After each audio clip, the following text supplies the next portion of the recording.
Hello guys, welcome back to the channel. In today's video, I'm going to show you how to make a brick fun combo set in Heartopia during the Modular Street Festival event.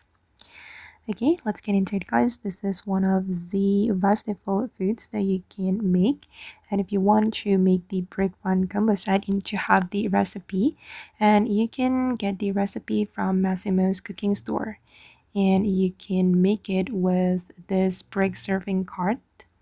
Okay, and I'm going to show you the recipe guys. Okay, this is the recipe for brick fun combo set.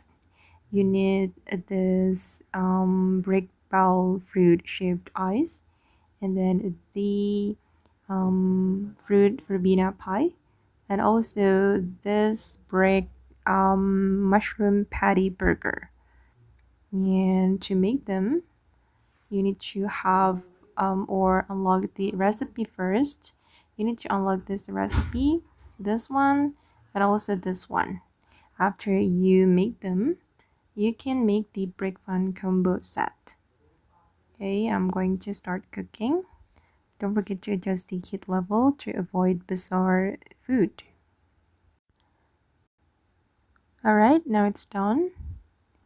And this is the brick fun combo set. This is my first time making this meal. Okay guys, and that's how we can make the brick fun combo set in Heartopia during the Modular Street Festival event.